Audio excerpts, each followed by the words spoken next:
finally made it. It's 50 some odd degrees outside in Chicago.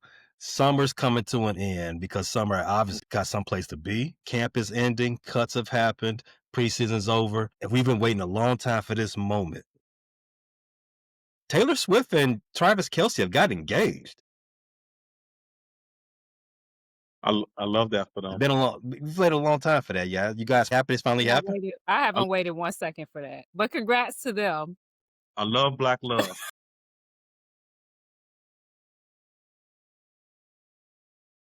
Ooh, the Ain't they light skinned? shade of it all. Ain't they light Nah. skins? Travis Kelce light skinned, ain't he? No, Travis, he full on his white side now. No. He's back to state trooper. He's state trooper Travis now. Is he still invited to the cookout though? I mean, he cool. I mean, I don't have no Did he get a problem with plate? him. Did he hit the percolator at the cookout? What did he bring? That decides if he can get a play. What he Probably bring? he probably brought green bean casserole and No, no, raisins he in the got that. raisins in his potato salad. I mean, No, he can eat that good. he's been with Taylor for 2 years now, right? Ain't no more It's Kool-Aid feel in that like it. cup. Ain't no more Kool-Aid in that cup. He's drinking apple juice, Then apple cider. he could eat what he brought. Then he can He's eat what he drinking brought. apple cider and having green bean casserole for dinner now. Culturally appropriate food. I'm not one of those people that give out cookout invites. Go to your own barbecue. We got a cookout, go to your own barbecue, right? Tyson Bateman But got one. Travis, Tyson at the cookout. Y'all let Tyson come. I don't think anybody invited Tyson to the cookout. He invited Tyson is himself. at the barbecue. Okay. Hmm. Colston Loveland is there after singing to Mario. Colston definitely there. Was that one of the highlights of camp so far? Colston That Loveland was. singing. He sung it damn near flawless. Him He His singing did. intro Mario. was so long though, bro. I was like, all right, get to the singing What? part. He's standing up there offbeat doing this. Like, man, cut to the song. Nah. Too long. First of all, John B is looking down from heaven, smiling at Colston Loveland right now. All right, John B is looking down from heaven, smiling at that performance. So I don't think he was really off beat. I ain't got no rhythm either, so it looked good to me. So whatever. It's got to be some type of fine because you killed John B. I mean, he's definitely still alive. He's definitely still alive. Okay, well, his career isn't. So the career is. That's funny. What are some other highlights from camp? We had Colston Loveland doing his Mario. What are other highlights we got? It was kind of a quiet camp. I mean, it was really a football-focused camp.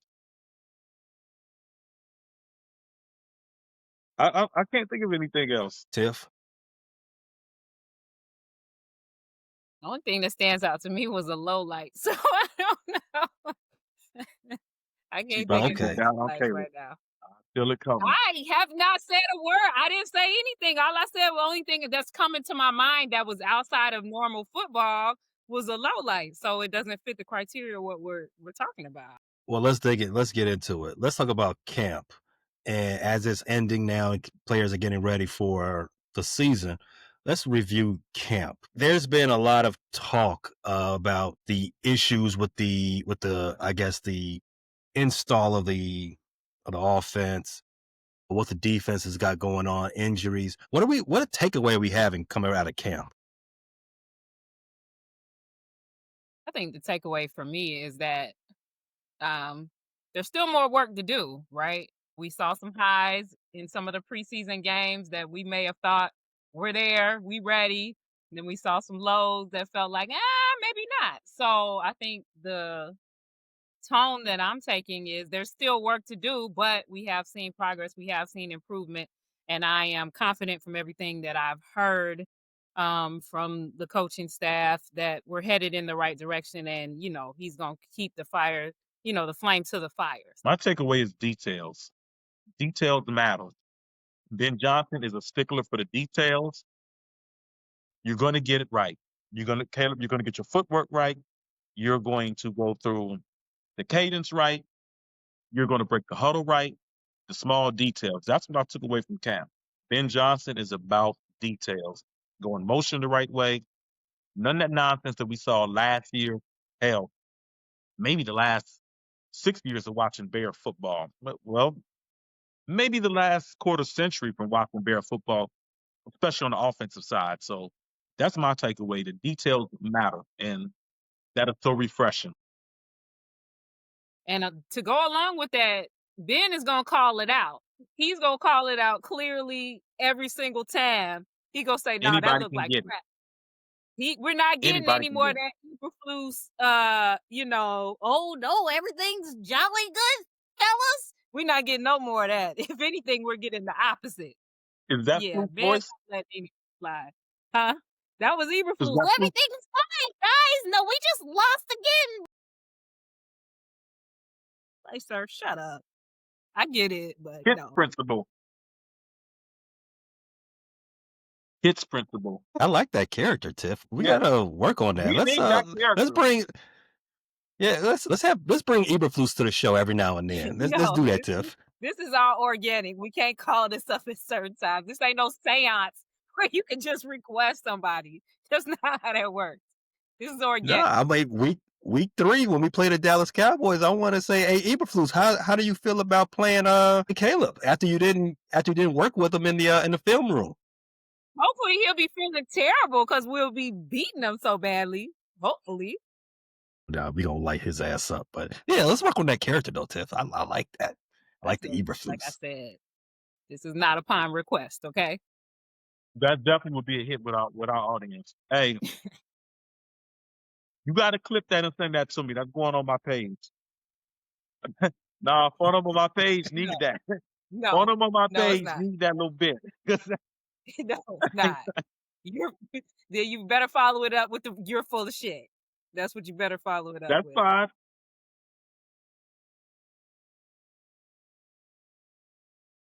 You're full of shit. You're full of shit. Bingo. Also in camp, there is the preseason. Let's review that. 3 games.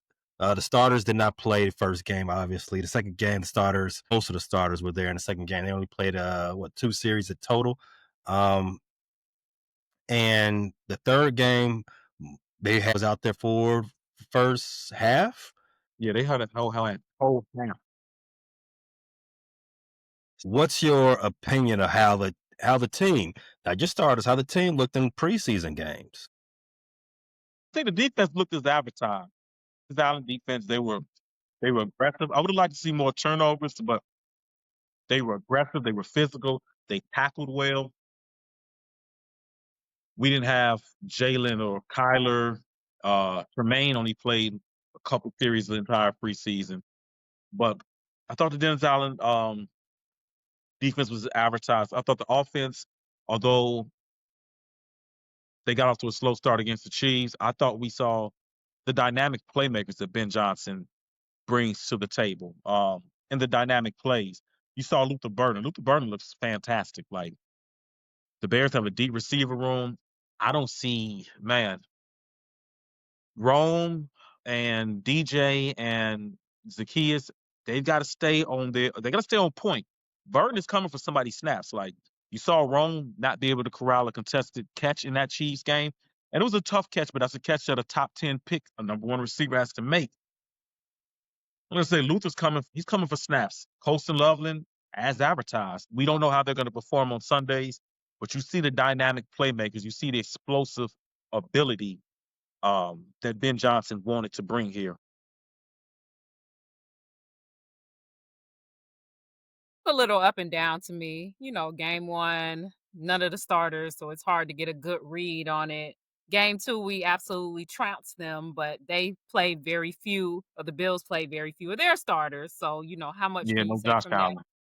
Yeah, then game 3 in the first half, when our starters were out, I don't know, Q, you a little more optimistic than I am about that game. Now, I'm gonna keep in mind that this is the Chiefs we're playing, they're perennial Super Bowl, Yeah, contenders. and But they got a but chip on their shoulder. and The they Bucs have a too. chip on their shoulder, and they were playing in that preseason first half like they did to me. To me, They we were getting definitely did. spiced up on both sides of the ball, to be clear. It Definitely were. yeah, it was not looking encouraging on either side of the ball to me, even though it was preseason. So, of course, the second half, we did get some momentum towards the end of the first half, and then second half we came back and won at the end. And it's all preseason, right? So you take it with a grain of salt. But the defense was kind of getting carved up to me. I mean, I'm like, Yeah. all right, bro, I know it's, preseason, but this is the Chief. We could try to give them a little something, and it wasn't happening. And then on the offensive end, we couldn't move the ball at all at first. So that like after the high of the Bills game and how we just again trounced them, even though we didn't play many starters, it was kind of back a little bit of a reality set. Like, okay, let's come back to center a little bit. It's still plenty of things that both sides of the ball need to work. I want to stay there for the defense. Q, you said your defense was as advertised. And Tiffy, I'm glad you brought that up. They did not look that like their best in the third game. I think the defense was actually the worst side of the ball in that third game. But I do want to point this out. Grady wasn't out there. Tremaine Edmonds wasn't out there. Jalen hasn't played none of preseason. He hasn't been Tyler available was for there. camp. Kyler's not there, right? So, and Nashawn Wright, I'm gonna talk to him about him in a second. And I think this is the biggest part. What you saw in the first two preseason games was after joint practice. The Bears held their own in joint practice, and then it was sort of like they had film already going into the games, and so you saw them play as if they knew what they were going up against. The Mhm. Chiefs, kind of a blind game, and they looked kind of like they were still figuring things out. It was like a box. You watch boxing, Q. Mhm. Tank Davis. How does he look the first 5 rounds? It's like he's trying to figure out his opponent, right? He's trying to try to see what he can get away with. That's how the Bears look to me, at least on offense in that third game, because in my opinion, they didn't have a joint practice to lean back on. Mhm. Now, sticking with the defense, Nashawn Wright, I mentioned him prior. We had heard a lot of glowing things about Mr. Wright going up into that game. But what did you see out of that game? I think uh, bullseye on him in that game. He looked horrible. Nashawn looked like it was midnight and Cinderella slipper came off. He he looked like a guy that has been on his third or fourth different team. I think Tyreek is safe. I like the Nashawn Wright story. I do not want to see Nashawn on Monday night opposite Justin Jefferson or Naylor or Hawkinson. Uh, and Tyreek, we trust opposite Jalen. So Nashawn Wright, good story. I don't want to see him as a regular out there.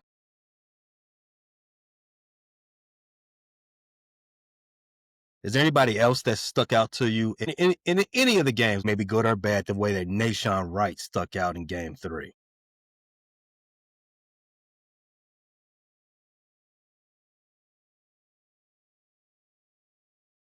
Um, Not anyone unexpected. To give Bajan a little love, but he made me feel like he can be a competent backup, which I think most of us kind of felt a little bit, but I think he is.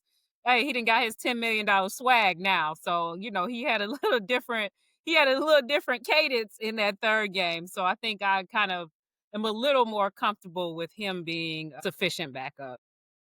Yeah, I definitely want to give flowers to Tyson. Like Tiff said, he got his money, and he definitely looked like he was living up to the part of getting that extension. He looked, I mean, I know it's preseason, but that was probably one of the best Tyson Bagents we've seen. And granted, we've mostly seen him in preseason the last 2 years, but the placement on that game-winning touchdown and the rhythm he threw that to Ja'Day Walker, you can't put that any better. That was, I hate to say this name.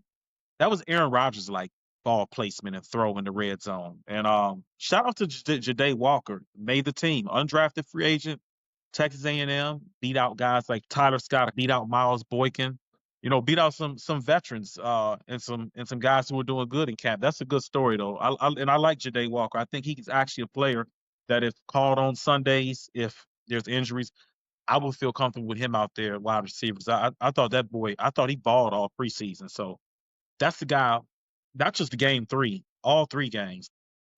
You see an undrafted guy he didn't just make the team. He's not on the practice squad. He's on the 53 man. So want to give flowers to Bajan and Ja'Day Walker.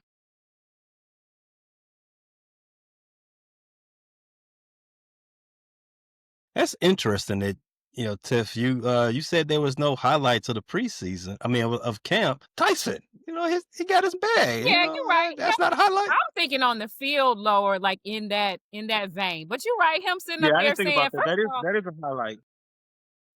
Bro said his dad didn't have running water until high school, and I'm a little confused because his dad can't be more than like 50, maybe. So I'm like, he didn't have running water. So They got it out the mud, Tim.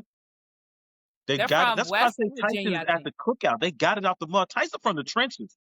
He did get it out the mud, literally out of the Yeah. mud. That's where they got their water, out of the Ain't have mud, no running literally. water. Y'all talking about y'all on That's whatever low bananas. end over east. Y'all ain't in the trenches like Tyson Bajan daddy was. Them the real trenches. They are not. He was in the trenches digging his water.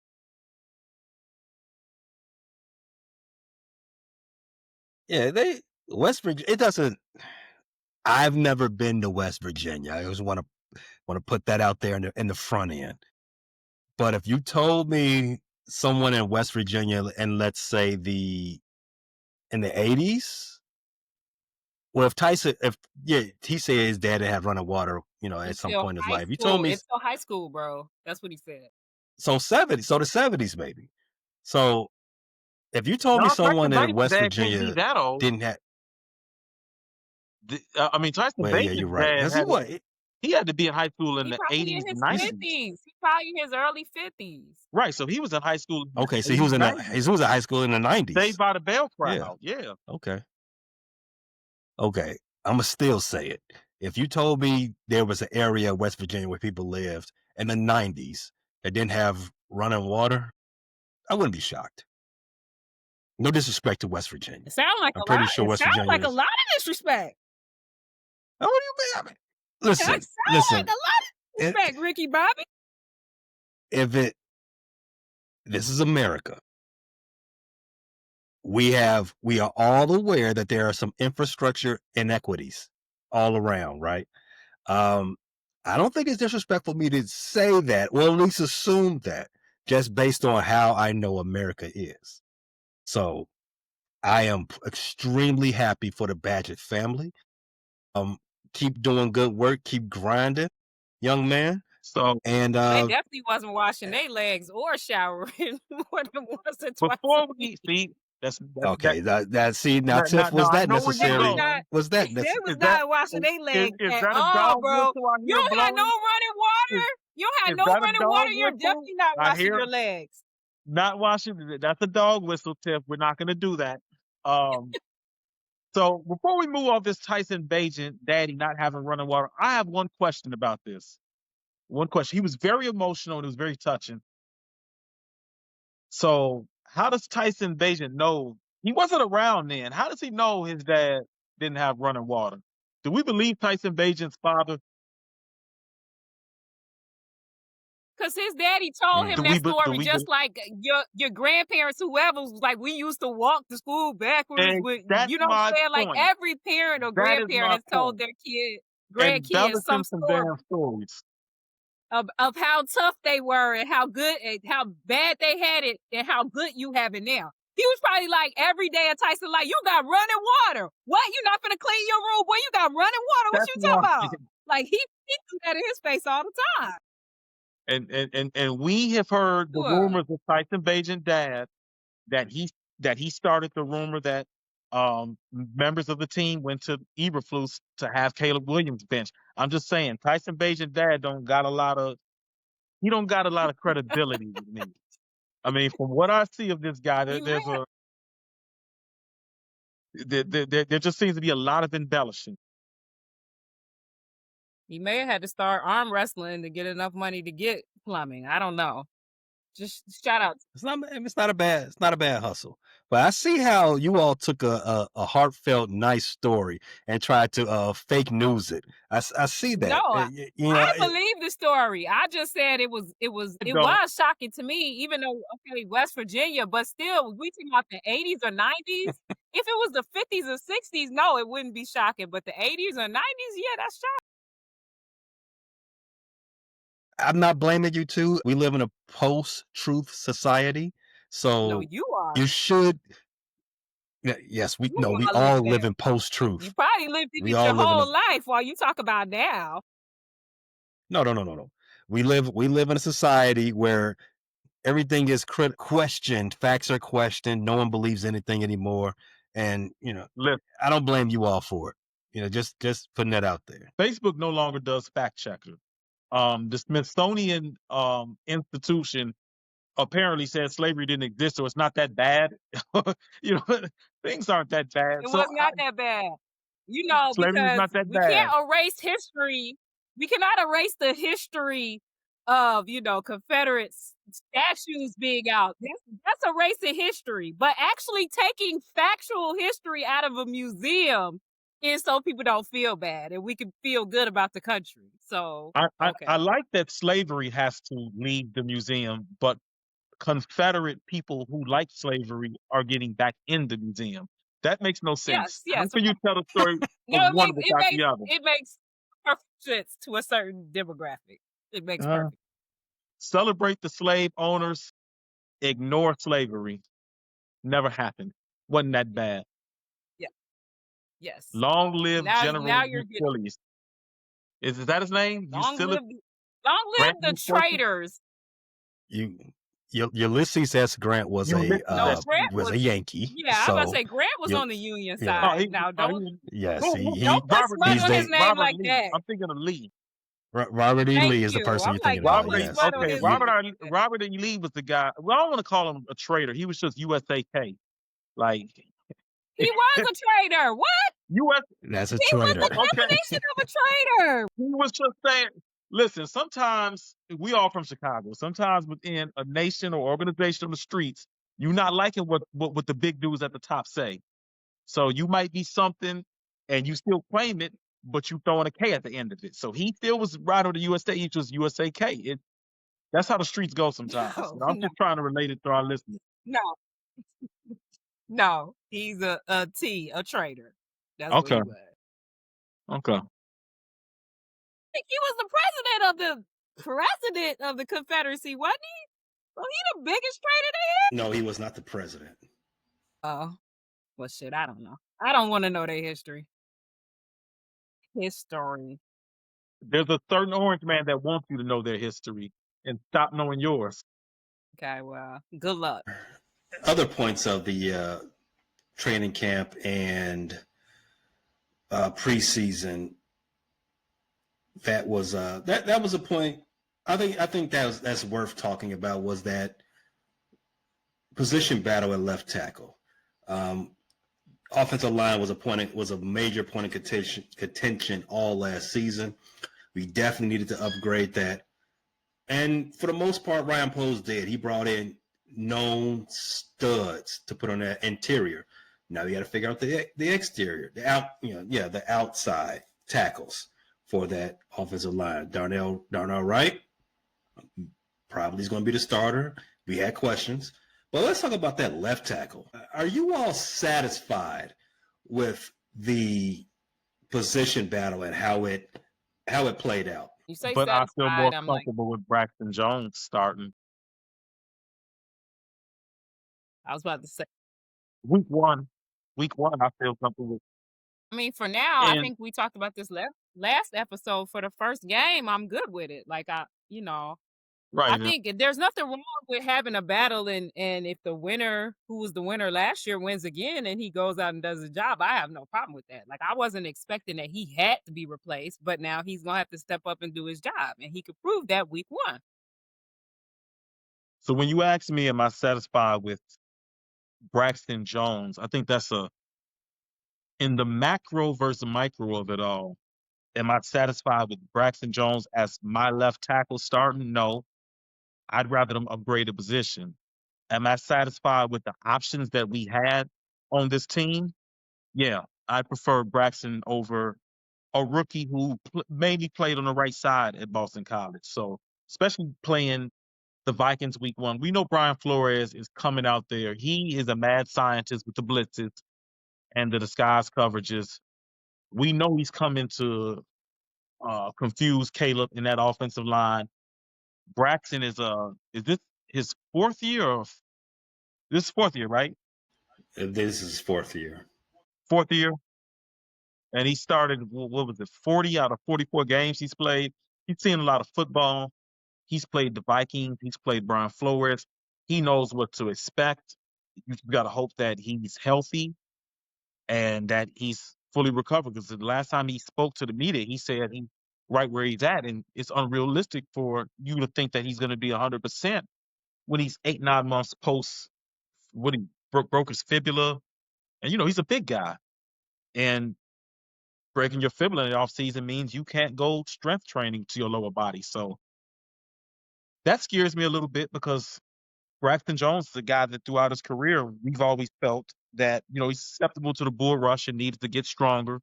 And the one thing he could not do this offseason was get stronger because he spent most of it rehab. You have any concerns, Tiff, about Braxton Jones being the winner?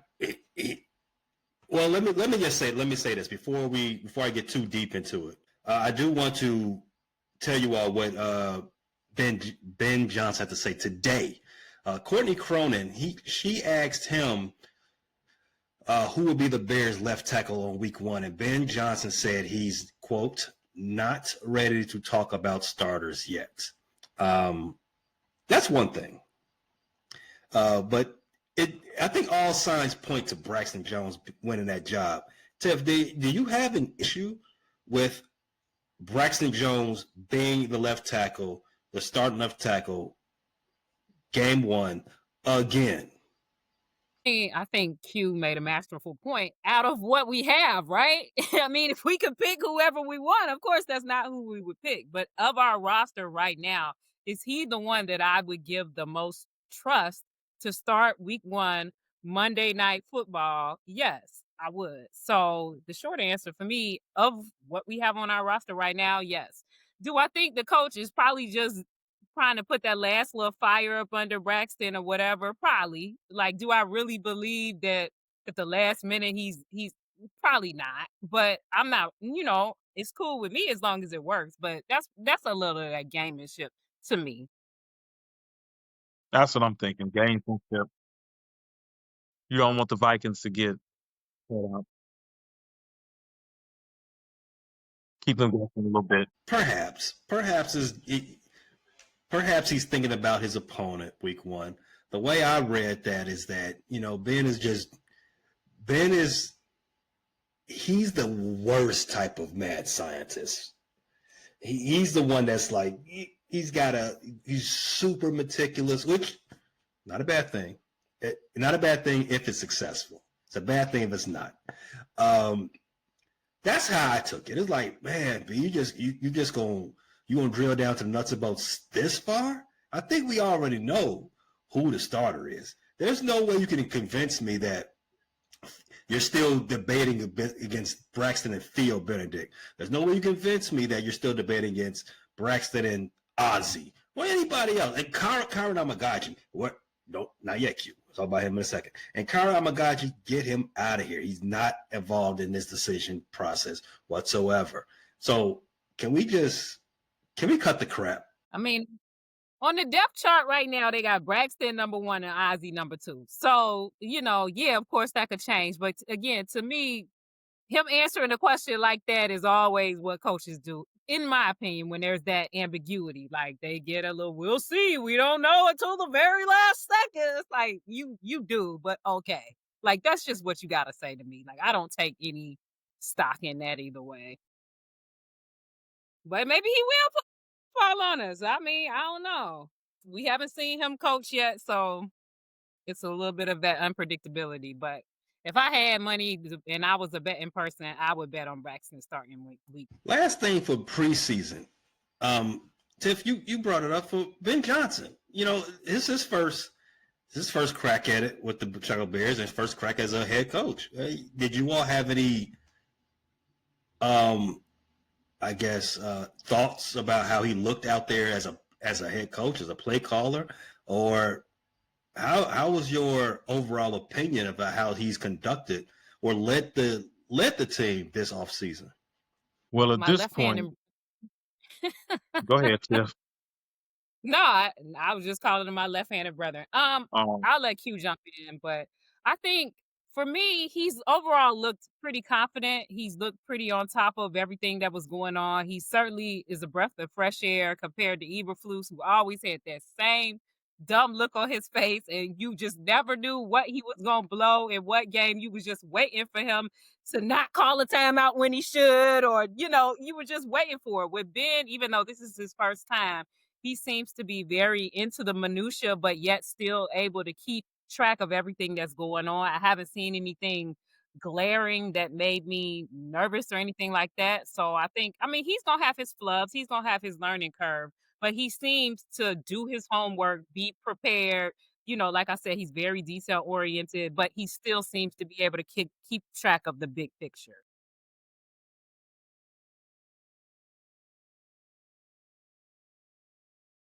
after watching Matt Eberflus, Mark Trestman, and I like Nagy at first, but the last 2 years was kind of it got silly and ridiculous. I don't care how my coach looks on the sideline, just don't flub it up on game time. You know, so I thought Ben Johnson looked the part. He looked like a confident coach, but I'm past being shallow. I don't care about looks anymore. I just need production. I'm old. I'm ready to settle down with a nice long term head coach. I don't care about looks no more. I mean, shouldn't you still care about looks, depending on who you settle down with? I mean, is it all about no?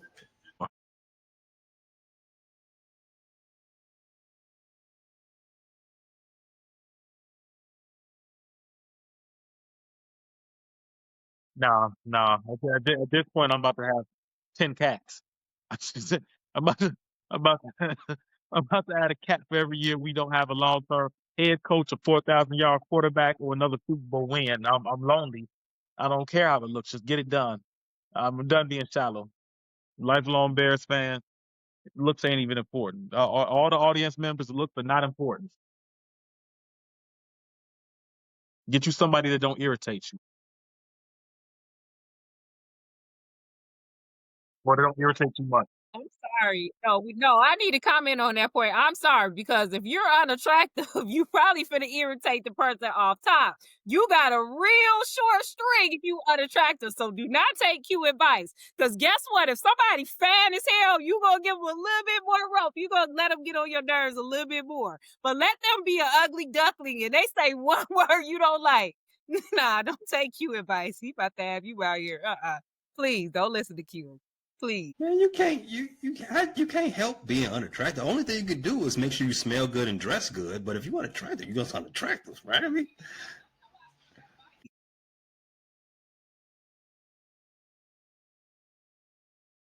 I'm not saying they can't. I'm talking about for their You, advice. you He know talking what? about to get somebody that's unattractive to you. You What know kind what? of advice is that? I somewhat disagree. I think being extremely unattractive, if you don't have any natural physical defects or something has happened to you, that is a choice. Being ugly is a choice nowadays. Come on, y'all. There's too much makeup, wigs, hairstyles, BBLs, cosmetic surgery. There's too much for you Why just to be is this running around all ugly. women stuff? I said hairstyle Why too. is these I all got a women? full beard. You don't know what's under this beard. I don't even know what's under this beard. All right, beards hide stuff too. I'm not just saying for y'all women. I'm just saying maybe 10, 12 years ago, I realized I was a little bit facially challenged and I put a beard on. My point being is there's something you could do about it. Don't do that, Pay. Don't just make these ugly people feel hopeless and they just go into the world and be ugly. You excusing ugliness. No, that's not cool. They need to work. If we can work, they can work. They just can't wake up and just be ugly and come out the house scaring people. No, they can do something about it. They got to at least try. At least show me that you're making an attempt. Are we still talking about football, or are we talking about something else now? It's all related to football. It all ties in. So I'm confused. Is Ben ugly, or is he nice looking? I don't know. What's happening? But he looks like a clean cut gentleman to me. Tip, I'll let you take that one. I think this is more your expertise and your division. Is Ben Johnson an attractive looking man? Would he get a date with you? If he was in your DMs, what are you going to say? Ben Johnson pops into your DMs right now, Tip. What you saying? Well, I think that man is married, I believe. So that would be absolute no, period. Number two, he's not the hue that is my concern. So, I don't really have an opinion, but he's not ugly. He's not, ah. So I think he's passable for most people. I guess. I don't know. He's not my cup of tea though. I'm going to ask again. Are we talking about football? Or are we talking about something else? I'm lost. You all lost me. You asking something else because he said You I was asked the how only he one looked that on the can answer. sideline. So You asked how he looked. See, this is the thing. This is the thing. You lay the bait. You lay the bait for us, and then we take it. You can't be mad at us. are we talking about football here, guys? Yeah, you know what we're talking. I'm just making sure because I got lost. I got lost about 6 minutes back there. Man, I got to map quest my way back to the front. Listen, Tip is on a roll. Find yourself. Find First of yourself. all, Tip is on a roll. She's done a Matt Eberflus impression and she's done a Pay impression. And I want you to know the subtleties in her acting. I appreciate it because I noticed. I noticed the difference between each character. I missed the Pay one. Oh, all right. I'll let's focus on that character too.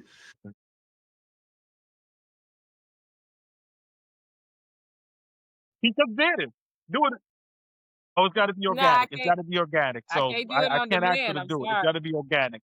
It's got to be natural. It's got to just come as it goes, where it don't work. I'm sorry. We're gonna work on this limited fake Eberflus and limited fake Pay.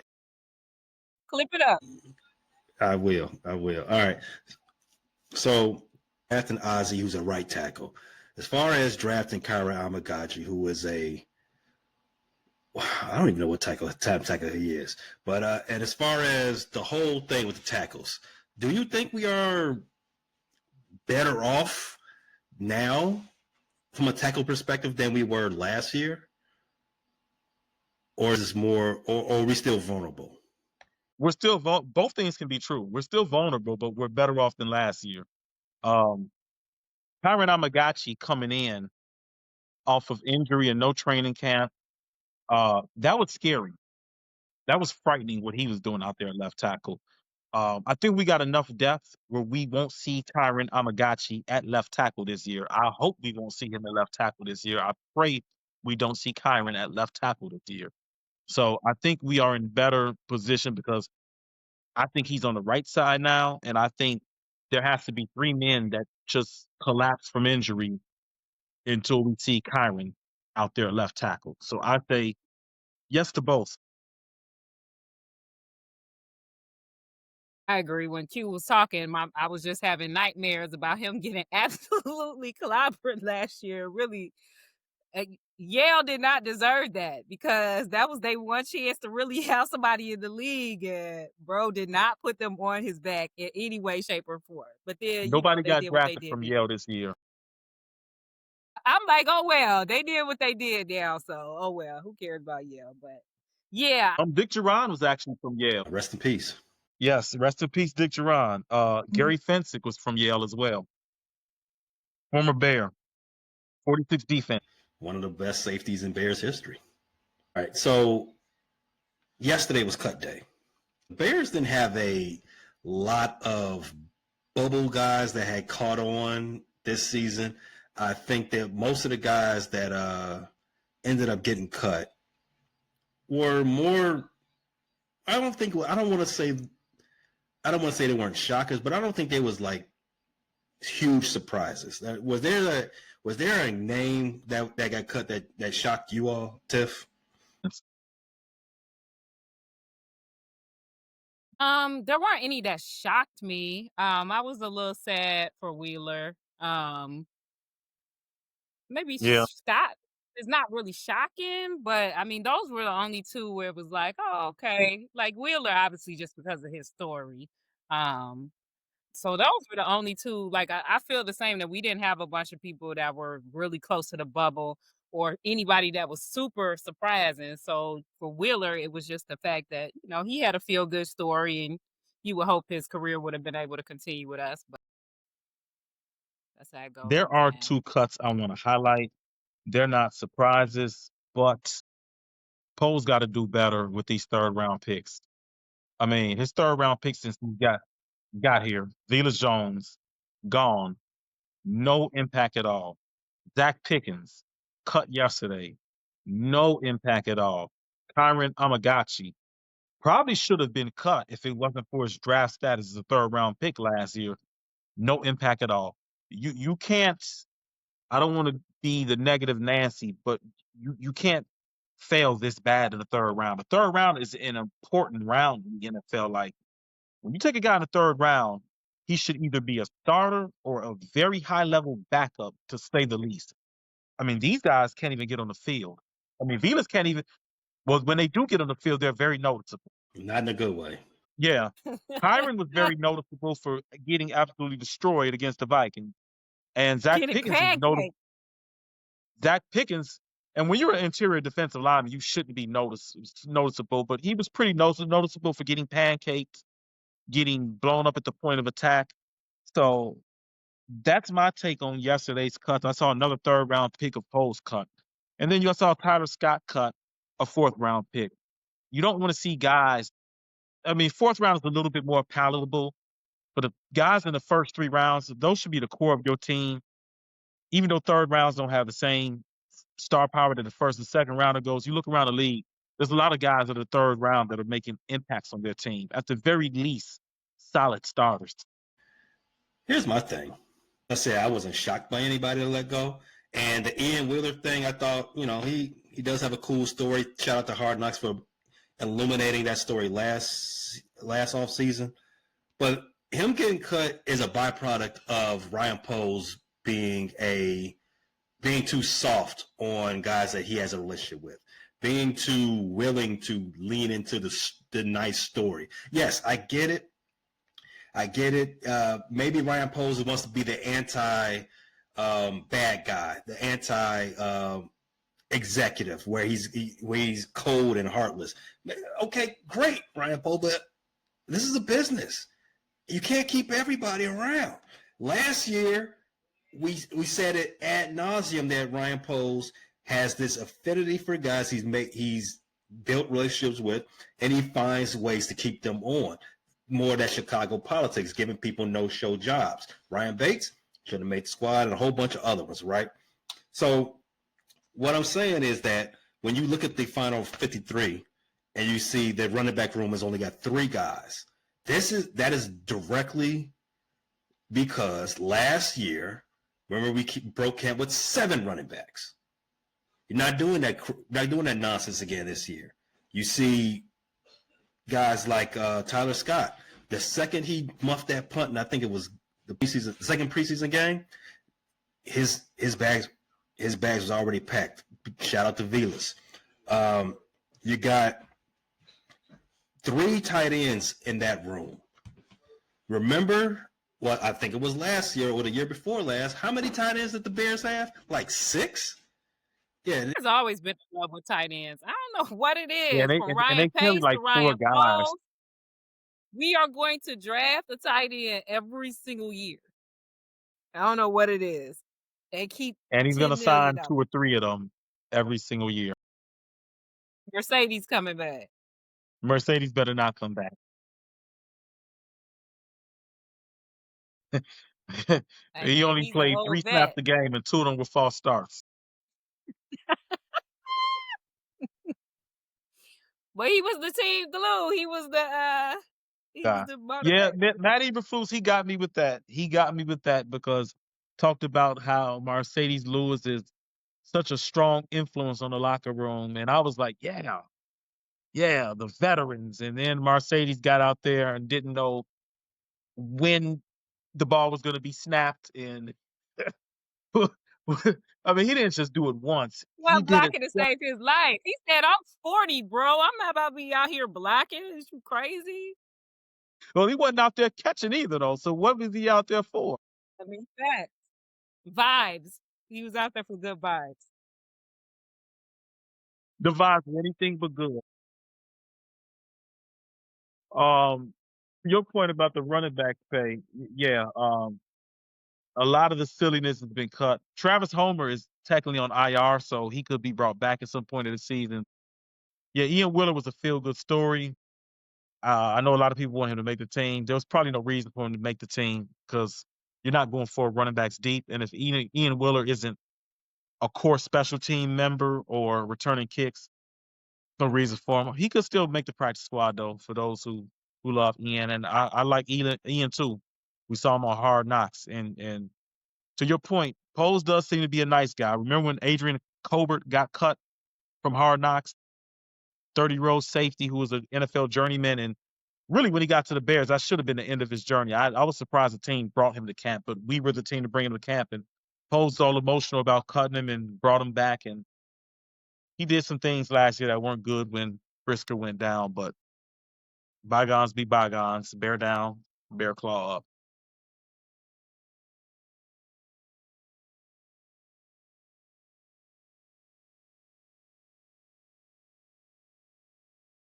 Bear claw up, Tiff. With your claws up, No. Tiff. Get them claws. No. You with gang. First of No. all, this is like our gang sign. This is our sign, the bear claws. So put It your is claws not. up. This is our No. sign. When you in Listen, these this is still America. I still have freedom. I said no. when you in these NFC North streets and a lion or packer roll up on you and ask you what you is, you ain't even gotta say nothing. You just throw your claw. They know what you is, and they gonna run because they know what comes behind them claws. We fly. GBK, FGB. No, thank you. GBK. Bears are keeping 10 offensive linemen on the 53. Too many or not enough? I gotta see what those boys play like. I don't, probably not enough, to be honest. But I gotta see what they look like in a real game. I mean, obviously, if you take last season into account where we had all those injuries across the line, both lines, and again, last offseason also when they had an over importance on the fancy positions, the skill positions, running back, wide receiver, to be highlighted. Now we see a reverse this offseason. You got 10 bodies in the offensive linemen. So you got another 10 on defensive linemen.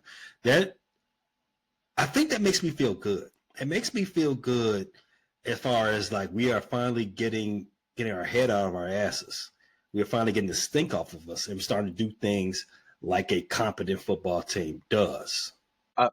Of those 10 offensive linemen we have, how do you feel about Bates and Amagachi? Because to me, it feels like these are guys that are being kept in hopes of proving and validating Poe's decision to get those guys. He chased Bates for 2 years and ended up trading a 5th-round pick for him when it was kind of, where was the market for Ryan Bates that you needed to trade for him, that you needed to trade draft capital for him? You try to sign him. The Buffalo matched the offer sheet 3 years ago. You fiend over him that whole year. He got to Buffalo camp, could not win the guard position. The next year, they send him to you, like, here you go, bro. Here go your girl back. I've had her. I had my fun with her. She not in my long-term future. And give me a little bread for her. And Ryan Poles was a simp, sitting there with his chair at the side of the hotel bed like a cuck. And when it took Ryan Bates back anyways. I know I'm getting off. You're about to ask me, are we talking football or something Where else? are we going I'm with sorry. this? What I'm are we excited for talking football season. about? Wait a minute. I'm just excited for football season, y'all. All right? Just give me some time, all right? I'm excited for football season. My point is, did we really need Bates or Amagachi, or is this Poles trying to validate taking these guys? Kyron Amagachi wasn't projected as a third-round pick. And in this camp, you can't tell me, looking at him in camp and preseason, that he was one of the 10 best guys they had in camp or necessary to make the team. It seemed like McFadden or Kramer probably should have got his spot. I mean, in the grand scheme of things, you don't want McFadden and Kramer playing either. But I'm just saying, I just felt like, what did Kyron Amagachi do in this camp to make this team? Be hurt and not play well enough to get a legit shot at left tackle?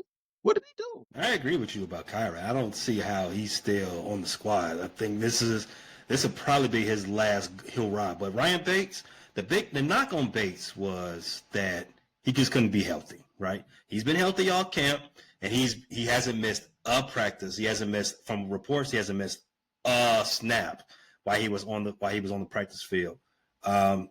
He's played, I think, every interior position. I think he may have even lined up as a tackle with the second team as well. So he's pretty invaluable in that sense. Yeah. So I mean, I'm feeling that. I'm feeling that from that perspective. If he can stay healthy, he can be he can be a pretty useful utility piece. And from the overall question about having 10 guys in that offensive line room, our best offensive player is in that room. Our best offensive player. Joe Tooney. Oh. Yeah. Most decorated player, all pro. What was he, second team all pro last year? I know he made the Pro Bowl. Although I think Dahlman is right there too. But it might DJ Moore, I don't know, that's debatable. DJ Moore might eke out over Dahlman. DJ got a pro. He had great season stuff for last year. Be interested to see how that dynamic goes this year, though, because even in a couple of preseason games, he didn't look as engaged as I've seen DJ in past years. Like, he ain't celebrate with Rome when he got his touchdown. I don't know. I'm gonna be interested to see how Everybody's into DJ's body language. You know what? The way that goes it's away. just not what you're used to. It's not what you used to. And I know him and Rome are cool. So, like, I know they're tight. So maybe he was just whatever. But I don't know. I am interested. I hope him and Caleb really get some kind of connection going. I mean, that was my concern too. That was my concern too about DJ Moore and the body language. But I saw one of the beat reporters point something out, and we might have missed it because when things are going bad, we focus on the negative. But he was showing DJ Moore and that, when he went crazy against the Commanders 2 years ago, what do you have? 3 touchdowns and 200-some yards. They were showing him after he scored his third touchdown. He literally went to the opposite side, into the bench by himself. Somebody was saying maybe DJ's just kind of like that. So maybe it got highlighted more because of a frustrating year. Hopefully. All his years have been frustrating. So I don't know if that's the case. Like, what year in his career has he had that wasn't frustrating? To be clear, from the Panthers to us, he has not had much, not frustrating. And now he still did his thing every year except last year. He still had his production, but it's been frustrating. And body language, not just from DJ Moore, Caleb Williams, and all the others, that has been a point of emphasis from the Ben Johnson training camp. So camp's over, like we said at the beginning of the show, camp's over, preseason's over. We're going to take everything that we've read, everything that we saw, and let's give it a grade. I'm going to say B-. Where was it before training camp started? I mean, it was probably a C, which is average, and that's just because, we hadn't really seen anything materialize. Like, we got the coach we wanted. Okay, excited about that. We know Caleb's coming into his second year, blah, blah, blah. So I'm just going to say C as a baseline because there was really nothing concrete, to base it on. I'm going to say it went up to a B- because, again, we have had those glimmers of hope, but we have had those realizations that this offense is complicated and they are having their snafus and Caleb is having his moments and these things, everything is not coming through, like butter instantly from the beginning, which is fine. So that's why to me it's been a B minus because I think again everything's run fairly smoothly. There have been no major blowups, no major problems, but we have had those little issues that have kind of continued to linger. Like they were there, and then like Ben Johnson said, "Oh, I thought we had gotten over that, but nope, we're right back there." So it's kind of that ebb and flow that the preseason has been. But hopefully, like he said, we've gotten it all out of our system now. So now that the real season is coming around, we're ready to hit the ground running. My grade on it right now, I'm going to give it a solid B. Prior to training camp, I probably had it at a B plus, maybe even burgeoning on a low A. But I think there has been some concerns heading into week one. So I'm going to take a step back and just give it a solid B.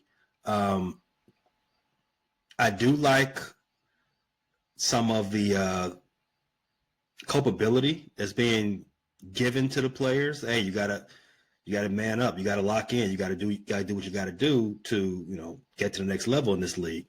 I do like that's being delivered from the coaches, and we are having some type of actual, like I said, culpability. Whereas they weren't being coached at all, and that's not coming from me, coming from the players directly. They said they were not getting coached in the previous regime under Eberflus. I do like that. I do think that will manifest into a better season in the standings. More wins, less losses, less confounding losses from that perspective. But yeah, going into week one, we got about 2 weeks until September 8th. Do you think are you more confident going into that game or less confident? Prior to training camp starting, are you more confident going into week one, or are you same confidence or less confidence? Hmm. I'm gonna say more confident just because I'm believing that they actually have worked a lot of the bugs out and worked a lot of the things out, and the things that they haven't, that they have those checklists, and they will spend these next 2 weeks figuring it out. The thing that's kind of iffy to me is, unfortunately or fortunately, however you want to look at it, our very first game is Monday Night Football. So, you got that added pressure. You got a division rival who has been good, all these different factors. We don't get to ease our way in with a nice Sunday afternoon game for Ben and, Caleb coming back with this new offense and things. It's like right in front of the spotlight, right? So that is a little bit nerve wracking for lack of a better term. But hey, sink or swim. This is a grown man's game. So I gotta be. Even though they're still working out kinks with the offense, we expected that. This complicated offense, first year in the system. So I expected the kinks. The defenses look good, and besides the game number 3, they did get kind of carved up. But Pat Mahomes probably gonna carve a lot of people up if that's any type of solace. Um, and the defense looked really good in the joint practices against Josh Allen and the joint practices against Tua. So I give it a B. Am I any more or less, excited or optimistic about week one? I'm the same because I felt good about this regime coming into camp. I still feel good. So still the same. It's still positive right now until they show me a reason not to be positive. Q, you think they've gotten all the kinks out then? I don't know if they got all the kinks out, but I think we're seeing progress, and that's all I can ask for. As long as we're making progress every week, Caleb is learning from the mistakes. Because last year we weren't learning from mistakes. Same dumb thing week after week. All I ask is that okay, you're a young quarterback, you got some youth on offense. Let's not do the same stupid thing. Let's keep growing. Let's not take the same dumb sacks. Caleb did take a sack against the Chiefs, held him to the ball a little too long. I'm gonna give him grace with that one, but let's not be, you know, stubborn. Let's not sit in the pocket for 5 seconds. If you don't see it, bro, run or throw it away. You're a good athlete. Well, get up the field, get in those gaps, get what you can. 5, 6 yards and not losing a down is much better than losing 12 and facing a third and long. So I just want to see the same progress, the little things, not making the same mistakes. So far, so good right now. So you gave them a B. So you are more or less excited after preseason for game one, or you said you the same? Say a little bit more, about the same, but a little bit more. We're all in agreement. Bears start the season 1-0. Period. Definitely. Bear claws up. No bear claws. Bear claws are banned. Thanks for listening to this latest episode from the Frustrated Chicago Sports Fan Channel. Don't matter if you listen to this on Apple Podcasts or Spotify or watch it on Twitch or YouTube. Make sure you like, subscribe, share with a friend, hit the notification bell so you never miss a drop. And to all the guys from Chicago, we say three things: bear down, go Cubs go, and sell the team, Jerry.